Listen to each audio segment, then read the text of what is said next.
Good morning student, मैं Dilip Shastri genius public senior secondary school Pilibanga से। प्रिय विद्यार्थी, कल हमने सेकेंड लेसन भारत का भौतिक स्वरूप पढ़ा था। उसका फर्स्ट पार्ट था। आज हम सेकेंड पार्ट पढ़ेंगे उसके भौगोलिक वितरण के बारे में। इन्हें मुख्य भौगोलिक वितरण कितने प्रकार से है, तो ये 6 प्रकार से बताए गए थे। हिमालय पर्वत श्रृंखला, उत्तरी मैदान, प्रायद्वीपीय पठार, भारतीय मरुस्थल, तटीय मैदान, द्वीप समूह। आज हम इन 6 पॉइंट्स पर अध्ययन करेंगे। तो पहला पॉइंट हमारा क्या है? हिमालय पर्वत। हिमालय पर्वत के बारे में जो पढ़ेंगे तो हिमालय पर्वत विशेष है, वो भारत की उत्तर दिशा में स्थित है और उत्तरी सीमा का निर्माण भी करता है। साथ साथ में ये भी कह सकते हैं कि उत्तरी दिशा में आने वाले किसी प्रकार की विकट परिस्थिति है उससे हमारी रक्षा भी करता है।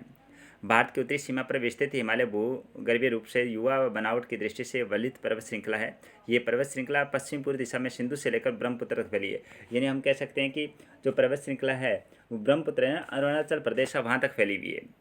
हिमालय विश्व की सबसे ऊंची पर्वत श्रेणी है और अत्यधिक असम अवरोधों में से एक है। इनमें अवरोध भी काफ़ी है और उसमें कहते हैं असमान वितरण रूप से है, कहीं ऊंचा है कभी नीचा है और कहीं चोटी ऊपर है कभी नीची है। कुछ क्षेत्र विशेष है उबड़ खाबड़ के रूप में जो हिमालय पर्वत है वो एक अपनी विशेषता के रूप में जाना जाता है।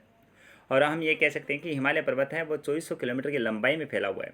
2400 किलोमीटर लंबाई में फैला हुआ है, अर्धवृत्ताकार का निर्माण करता है। यानी जम्मू कश्मीर से लेकर के अरुणाचल प्रदेश वहाँ तक है एक अर्धवृत्ताकार, यानी वृत्त होता है वो चारों तरफ से गोल के रूप में होता है, लेकिन ये अर्धवृत्त के रूप में निर्माण करता है। और जम्मू कश्मीर में इसकी चौड़ाई है वो कितनी है? 400 किलोमीटर। 400 किलोमीटर है। और अरुणाचल प्रदेश में कितनी है? 150 किलोमीटर है। इसका मतलब क्या हुआ कि ये जम्मू कश्मीर से अरुणाचल तरफ बढ़ता है तो वहाँ धीरे धीरे संकरा होता जाता है, धीरे धीरे संकरा होता जाता है। पश्चिमी जो भूभाग है वो की अपेक्षा पूर्वी भाग की ऊंचाई अधिक विविधता पाई जाती है। पश्चिमी जो भूभाग है उसकी तरफ पूर्व की ऊंचाई में अधिक विविधता पाई जाती है। अब हम देख सकते हैं इसे पर्वत श्रृंखला के बारे में, यानी हिमालय पर्वत है उसके बारे में देखें तो हिमालय पर्वत ये जो कोरम जो है लद्दाख श्रेणी जाकरसी है, यह शिवालिक श्रेणी है और ये इधर अरुणाचल प्रदेश है। ब्रह्मपुत्र नदी जो आ रही है इसके यहाँ तक देखिए, ये दिख रही है ना ब्रह्मपुत्र नदी, यहाँ तक विस्तृत है। और हम ये भी कह सकते हैं कि ये भारत की सीमा का भी निर्माण करता है। ठीक है। उसके बाद में हम ये कह सकते हैं कि अपने पूरे देशांतरीय विस्तार के साथ हिमालय को 3 भागों में बांटा गया है। यानी हिमालय पर्वत है उसको कितने भागों में? 3 भागों में बांटा गया है। इन श्रृंखलाओं के बीच में बहुत सी अधिक संख्या में घाटियाँ पाई जाती है। यानी घाटियाँ बहुत सी पाई जाती है। श्रृंखला जहाँ जहाँ आपको मिलेगी वहाँ घाटियाँ पाई जाएगी। उत्तरी जो भाग है उसमें श्रृंखला को महान व आंतरिक हिमालय, उत्तरी भाग में जो श्रृंखला है उसको महान हिमालय या आंतरिक हिमालय या हिमाद्री हिमालय भी कहा जाता है। यह सबसे अधिक सतत श्रृंखला है। इसमें 6000 मीटर की औसत ऊंचाई वाले सर्वाधिक शिखर है। इन 6000 औसत ऊंचाई वाले सबसे अधिक क्या है? शिखर चोटियाँ हैं। इसमें हिमालय के सभी मुख्य शिखर है, हिमालय के जो सभी मुख्य उच्च शिखर है वो जाने जाते हैं। देखिए माउंट एवरेस्ट है वो नेपाल के अंदर 8848 मीटर है। ठीक है। और कंचनजंगा है भारत के अंदर 8598 जो मीटर ऊंचा है। मकालू है, धौलागिरी है, नंगा पर्वत है, अन्नपूर्णा है, नंदा देवी है, कामेट है, नामचा बरुआ है, गरुला मंधाता है। ये सारे के सारे क्या है? ये हिमालय पर्वत के जो ऊंची चोटियाँ वो है। ठीक है। महान हिमालय के वलय की प्रकृति असममित है। हिमालय की इस भाग का क्रोड ग्रेनाइट का बना हुआ है। यानी इस सब कह सकते हैं हिमालय जो भाग है ये क्रोड ग्रेनाइट का बना हुआ है, बहुत ही ठोस पत्थर का बना हुआ है। यह श्रृंखला हमेशा बर्फ़ से ढकी रहती है। इसमें बहुत सी हिमालयों का प्रभाव होता है। अब देखिए ये जो ऊपर का हिस्सा है, जो ऊपर का जो उत्तरी हिमालय है वो यहाँ महान हिमालय हिमाद्री है, वो अधिकतर क्या है? अधिकतर का ये कह सकते हैं कि अक्षांश रूप से पूर्ण रूप से वो क्या है? हिमालय की जो बर्फ़ विशेष है उससे ढका रहता है। यानी 12 महीने वो बर्फ़ से ढका रहता है। ठीक है। हिमाद्री के दक्षिण में स्थित श्रृंखला सबसे अधिक असम है और असम में असमानता है। हिमालय या नीमन हिमालय के नाम से जानी जाती है, हिमालय या नीमन हिमालय के रूप में जानी जाती है। इन श्रृंखलाओं का निर्माण मुख्यतः अत्यधिक संपीड़ित और तथा प्रवृत्ति शैली से हुआ है। इसकी ऊंचाई क्या 3700 मीटर से लेकर 4500 मीटर है। इसके बीच चौड़ाई कितनी है? 50 मीटर है। औसत चौड़ाई कितना है? 50 मीटर है। जबकि पीर पंजाल श्रृंखला सबसे लंबी तथा सबसे महत्वपूर्ण श्रृंखला है। धौलाधर महाभारत श्रृंखला भी महत्वपूर्ण है। इसी श्रृंखला में कश्मीर की घाटी तथा हिमालय के या हिमाचल के कांगड़ा जो कुल्लू की घाटियाँ स्थित है। देखो हिमाचल के अंदर कांगड़ा ज़िला है और उसके पास में कुल्ली घाटियाँ हैं, कांगड़ा घाटियाँ हैं, ये विस्तृत क्षेत्र है। इस क्षेत्र को पहाड़ों की नगरी या पहाड़ों का नगर भी कहा जाता है, पहाड़ों की नगरी या पहाड़ों का नगर भी कहा जाता है। ये देखिए हिमालय, और हिमालय के अंदर देखिए बर्फ़ से ढका हुआ पूर्ण रूप से, और यहाँ से हमारी नदियाँ हैं वो निकलती है, और नदियाँ निकल करके और क्षेत्र विशेष है उसको सिंचित करती है, और इनसे नदियाँ निकलती है वो भारत के अनेक भागों में पेयजल और सिंचाई के पानी भी देती है।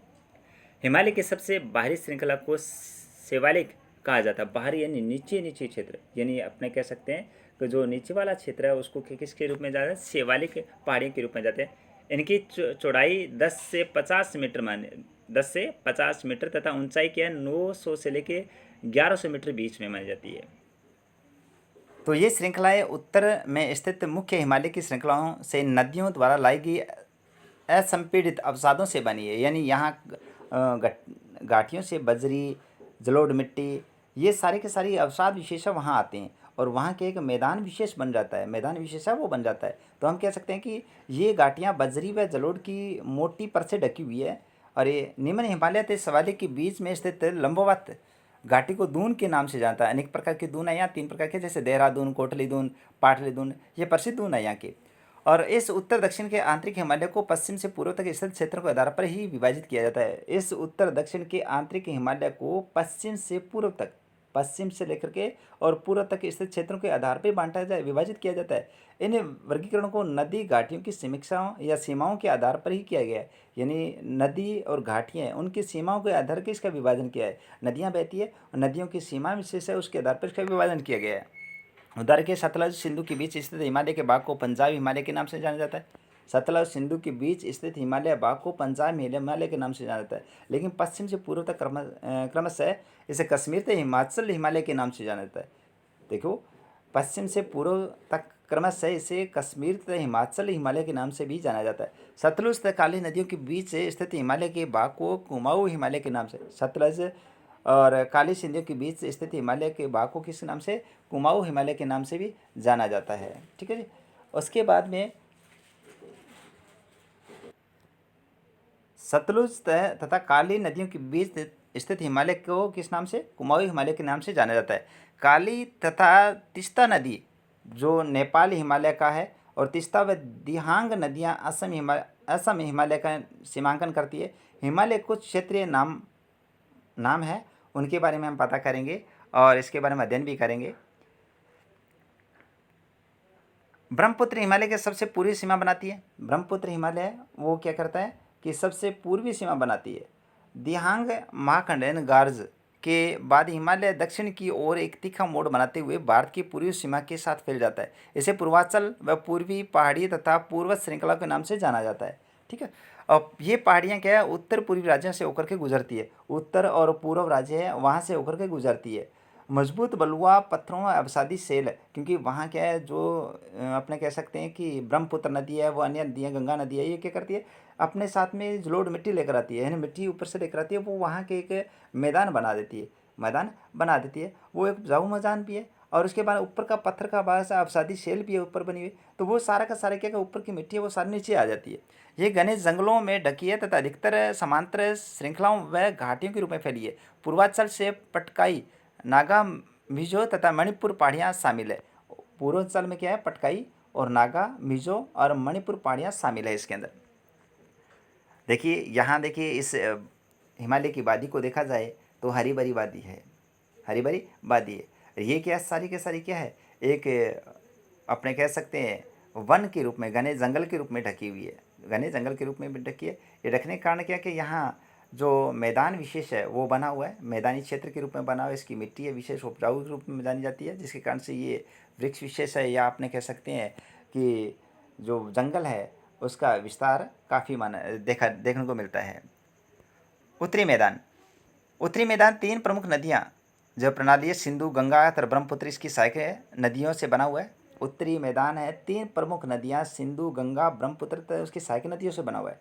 यह मैदान क्या है, जलोढ़ मृदा से बना, जलोढ़ मिट्टी से बना हुआ, लाखों वर्षों से हिमालय के गिरिपात से स्थित बहुत बड़े वैश्य इंद्रोणी, जिसको आप कहते हैं घाटी विशेष के कह सकते हैं, जलोढ़ का निक्षेप हुआ, जिसमें उससे उपजाऊ मैदान का निर्माण हुआ है। अब देखो ऊपर से जब नदियाँ बहती है तो नदी के साथ में मिट्टी अवश्य आती है, और वो मिट्टी क्या करती है, एक मैदानी भाग का जलोढ़ मिट्टी है ना, मैदानी दलदली भाग का निर्माण करती है, कुछ क्षेत्र में क्या उपजाऊपन बनाती है, और वो उपजाऊपन क्या करता है कि आप फसल विषय से या किसी प्रकार की उपजाऊ लेने के लिए, यानी किसी प्रकार उपजाऊ लेने के लिए बहुत ही कारगर सिद्ध होता है। इसका विस्तार 7 लाख वर्ग किमी क्षेत्र में पर है। यह मैदान लगभग 2400 किमी लंबा तथा 240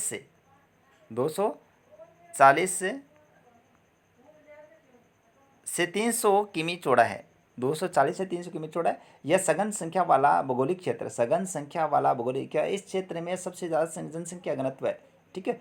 मृदा समृद्ध मृदा अनावरण, प्राप्त प्राप्त पानी की उपलब्धता, अनुकूल जलवायु के कारण कृषि की दृष्टि से भारत का अत्यधिक उत्पादक क्षेत्र है। यहाँ देखिए नदियाँ बहती है, 1 नंबर बात। 2 नंबर बात है उपजाऊ मिट्टी है। 3 नंबर बात है कि इसमें जलवायु बहुत अच्छी है। इस कारण से ये कृषि के लिए बहुत ही महत्वपूर्ण जगह मानी जाती है, यानी भारत का अत्यधिक उत्पादन क्षेत्र माना जाता है। और यहाँ क्या है, हर प्रकार की सुविधाएँ हैं, और सुविधाएँ होने के कारण से आपको पता है जनसंख्या घनत्व है वो बढ़ता जाता है, जनसंख्या घनत्व है वो बढ़ता जा रहा है।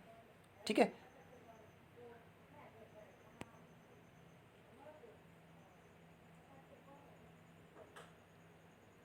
इसके बाद में उत्तरी पर्वतों से आने वाली नदियां निक्षेपण कार्य में लगी है। नदी के निचले भागों में ढाल कम होने के कारण नदी की गति कम हो जाती है। देखो उत्तरी पर्वतों से आने वाली नदियां निक्षेपण कार्य में लगी है, और नदी के निचले भाग में ढाल कम है, जिसके कारण उसकी गति भी कम हो जाती है। ऊपर के भाग से जब नदी आती है तो बहुत से तीव्र तीव्र वेग से आती है, लेकिन नीचे के भाग क्या है, थोड़ा समतल सा माना जाता है, जिसके कारण से गति भी कम हो जाती है, जिसके परिणाम स्वरूप नदीय द्वीपों का निर्माण होता है। नदीय द्वीप मतलब छोटे छोटे द्वीप बन जाते हैं। ये नदियाँ अपने निचले भाग में गाद एकत्र होते हैं, गाद मतलब मिट्टी इकट्ठा कर देती है, और बहुत सी धाराओं में बढ़ जाती है। इन धाराओं में वितरिकाएं कहा जाता है, यानी गाद एकत्र हो जाने के कारण बहुत सी धाराओं में बढ़ जाती है, यानी अलग अलग धाराओं में बढ़ जाती है, जिसके कारण अपने कह सकते हैं कि टापू विशेष है, या अपने कह सकते हैं डेल्टा का निर्माण होता है। और डेल्टा का निर्माण करती है तो वो क्या करते हैं, अलग अलग भागों में बढ़ जाती है। ठीक है। दोआब का अर्थ क्या है, दो नदियों के बीच का भाग दोआब कहलाता है। और दो तथा पंजाब की दो शब्दों से मिलकर बना पंच प्लस आब, 5 नदियों का पानी है, इस कारण से पंजाब कहा जाता है। उत्तरी मैदान को मोटे तौर पर 3 उपवर्गों में विभाजित किया गया है। उत्तरी मैदान के पश्चिमी भाग को पंजाब का मैदान कहा जाता है। सिंधु तथा उसकी सहायक नदियों के द्वारा बनाए गए इस मैदान का बहुत सा बड़ा भाग पाकिस्तान की स्थित है। सिंधु तथा उसकी सहायक नदियाँ झेलम, चेनाब, रावी, व्यास तथा सतलज हिमालय से निकलती है। सतलज, ये नदियाँ झेलम, चेनाब, रावी, व्यास, सतलज, ये नदियाँ हिमालय से निकलती है, और हिमालय से निकल के क्या कहते हैं आगे बढ़ती है। मैदान के इस भाग में दो आबों की संख्या बहुत अधिक है। गंगा के मैदान का विस्तार घग्गर तथा तीस्ता नदियों के बीच है। उत्तरी भारत के राज्य हरियाणा है, दिल्ली है, उत्तर प्रदेश, बिहार है, झारखंड कुछ भाग तथा पश्चिमी बंगाल में फैला है। देखिए उत्तरी भारत के राज्य जैसे हरियाणा है, दिल्ली है, उत्तर प्रदेश है, बिहार है, झारखंड है, कुछ भाग तथा पश्चिमी बंगाल में फैला हुआ है। ब्रह्मपुत्र का मैदान इसके पश्चिमी विशेषकर असम में स्थित है। उत्तरी मैदान की व्याख्या सामान्यतः इसके उच्चावचों के बिना किसी भी विविधता वाले समतल स्थल के रूप में की जाती है। यानी उत्तरी मैदान की व्याख्या सामान्यतः उसके उच्चावचों के बीच किसी भी विविधता वाले समतल स्थल के रूप में की जाती है। यह सही नहीं है। इस विस्तृत मैदानों की भूगोलिक आकृति में भी विविधता है, यानी ये विस्तृत मैदान है, लेकिन भौगोलिक आकृति के बारे में देखा जाए तो इसमें भी विभिन्नता पाई जाती है। आकृतिक विभिन्नता के आधार पर उत्तरी मैदान को 4 भागों में विभाजित किया जाता है। उत्तरी मैदान को कितने 4 भागों में विभाजित किया जा सकता है।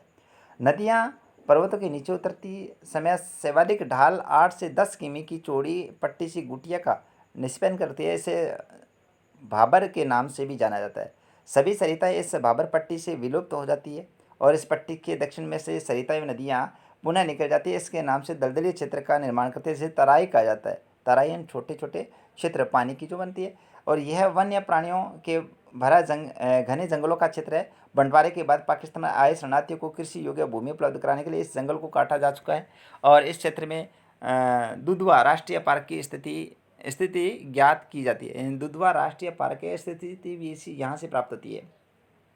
उत्तरी मैदान का सबसे विशालतम पूरा भाग है, या आपने कह सकते हैं पुराना जलोढ़ का बना हुआ है, वे नदियों के बाढ़ वाले मैदान के ऊपर स्थित है तथा वैदिक जैसी आकृति प्रदर्शित करती है, वेदिका जैसी आकृति प्रदान करती है। इस भाग को भांगर के नाम से जाना जाता है। भांगर क्या है? जो ऊपर का, जो नीचे का भाग होता है ना, नीचे का भाग, जहाँ क्या कि अपने कह सकते हैं कि मिट्टी, चूना आदि पाया जाता है। और स्थानीय भाषा में क्या है, यहाँ कंकड़िया क्षेत्र भी कह सकते हैं। तो वो क्षेत्र है। इस क्षेत्र की मृदा में चुनेदार निक्षेपण पाए जाते हैं। इसमें स्थानीय भाषा में कंकड़ कहा जाता है। बाढ़ वाले क्षेत्र में नए तथा युवा क्षेत्र को खादरी कहा जाता है। अब देखिए खादरी क्या है? बाढ़ वाला क्षेत्र है। और उस क्षेत्र में क्या मिट्टी काफ़ी आ जाती है, दलदली क्षेत्र माना जाता है। इसमें इसका लगभग प्रत्येक वर्ष पुनर्निर्माण होता है, इसलिए ये उपजाऊ है तथा घन खेती के लिए आदर्श भी होते हैं। प्रायद्वीप पठार के प्रायद्वीप पठार एक मेज की आकृति वाला स्थल है। प्रायद्वीप पठार एक मेज की आकृति वाला स्थल, ऊपर उठा हुआ, जो पुराने क्रिस्टलीय आग्नेय रूपांतरित शैलों से बना, क्रिस्टलीय आग्नेय चट्टान और रूपांतरित चट्टान उससे बना हुआ है। यह गोंडवाना भूमि के टूटने तथा अफवाह के कारण से बना हुआ है। आपको बताया कल भी, गोंडवाना क्षेत्र जो टूटने के बाद में उत्तरी की तरफ किसका, उसके बाद में क्या वो भूमि विशेष है, वो अपास क्षेत्र है, उसके कारण से ये प्रायद्वीप पठार बन गया था। यहाँ कारण है कि प्राचीनतम भूभाग का एक हिस्सा है। इस पठारी भाग में चौड़ी तथा छिछली घाटियाँ, चौड़ी व छिछली घाटियाँ हैं। और पूर्वी घाट का विस्तार सतत नहीं है, ये नियमित है। और बंगाली खाड़ी में गिरने वाली नदियों ने इसको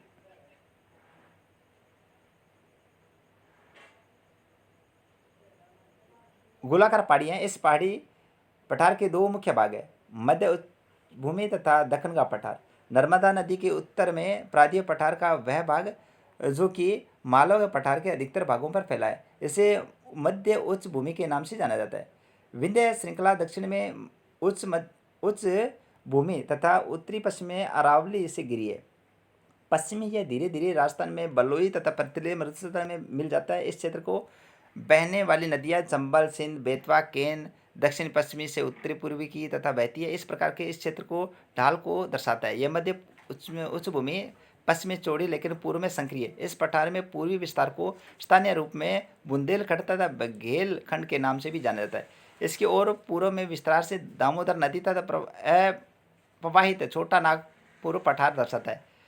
दक्षिण का पठार त्रिभुजाकार भूभाग है जो कि नर्मदा नदी के दक्षिण में स्थित है। उत्तर के इसके चौड़े आधार पर सतपुड़ा की श्रृंखला है, जबकि महादेव केमूर की पहाड़ी तथा मेकाल श्रृंखला इसके पूर्वी विस्तार है। और भारत के भौगोलिक मानचित्र इस पहाड़ियों व श्रृंखलाओं की स्थिति को ज्ञात करते हैं। दक्षिण का पठार पश्चिम में ऊंचा तथा पूर्व की ओर कम ढाल वाला है। अब यह क्या है, दक्षिण का पठार है पश्चिमी में ऊंचा तथा पूर्व की ओर का कम ढाल वाला है। इस पठार का एक भाग उत्तर पूर्व में भी देखा जाता है। इस भाग का एक जो हिस्सा है वो उत्तर पूर्व में देखा जाता है, जिसे स्थानीय रूप से मेघालय कार्बी एंगोल पठार तथा उत्तर कच्छार पठारी के नाम से भी जाना जाता है। और एक भ्रंश के द्वारा छोटा नागपुर से अलग हो गया, यानी एक भ्रंश यानी टूटने के बाद में क्या एक हिस्सा क्या है छोटा नागपुर पठार से भी अलग हो गया। पश्चिम से पूर्व की ओर तीन महत्वपूर्ण संख्या गारो, खासी व जयंतिया है। ये तीन महत्वपूर्ण श्रृंखलाएं इसकी है। दक्षिण के पठार में पूर्वी पश्चिमी सिरे पर क्रमशः पूर्वी तथा पश्चिमी घाट स्थित है। पश्चिमी घाट पश्चिमी तट के समांतर स्थित है। वे सतत उन्हें केवल दर्रों के द्वारा ही पार किया जाता है। भारत के भौगोलिक मानचित्र में थाल घाट, बोर घाट तथा पाल घाट की स्थिति ज्ञात होती है। पश्चिमी घाट पूर्वी घाट की अपेक्षा ऊंचे हैं और पूर्वी घाट की 600 मीटर की औसत ऊंचाई की तुलना में पश्चिमी घाट की ऊंचाई 900 से 1600 मीटर है। पूर्वी घाट का विस्तार महानदी के दक्षिण से नीलगिरी तक है। नीलगिरी नीचे का हिस्सा है और कह सकते हैं कि पश्चिमी घाट की ऊंचाई कितनी है, 900 से 1600 मीटर है। और जो पूर्वी घाट है वो 600 मीटर की औसत की ऊंचाई की तुलना में। तो अब ये कह सकते हैं कि पश्चिमी घाट की ऊंचाई है वो ज़्यादा है, पूर्वी घाट की ऊंचाई कम है। और पूर्वी घाट का विस्तार सतत नहीं अनियमित है। एक एवं बंगाली खाड़ी में गिरने वाली नदियों में इसकी काट दिया, यानी बंगाल खाड़ी है उसमें गिरने वाली नदियों ने इनको काट दिया। काट में तो जो नदी धीरे धीरे गिरती है वहाँ कटता कटता धीरे धीरे कम होता गया। पश्चिमी घाट में पर्वतीय वर्षा होती है।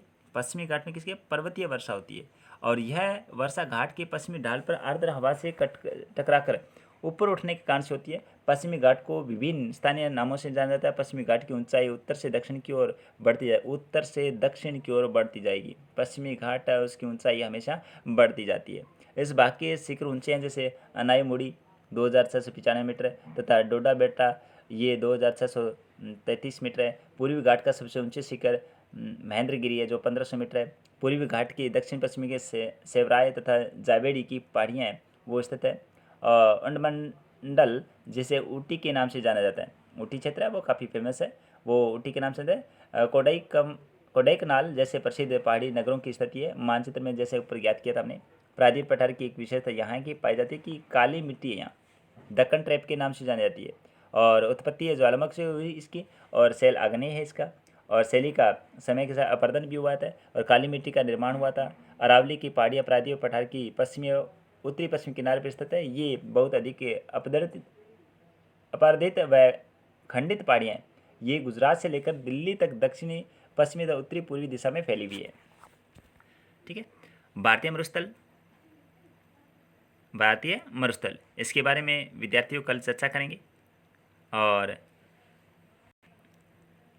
आज के लिए इतना, और आज जो दिए गए क्वेश्चन है उसको ध्यानपूर्वक करें। धन्यवाद जी।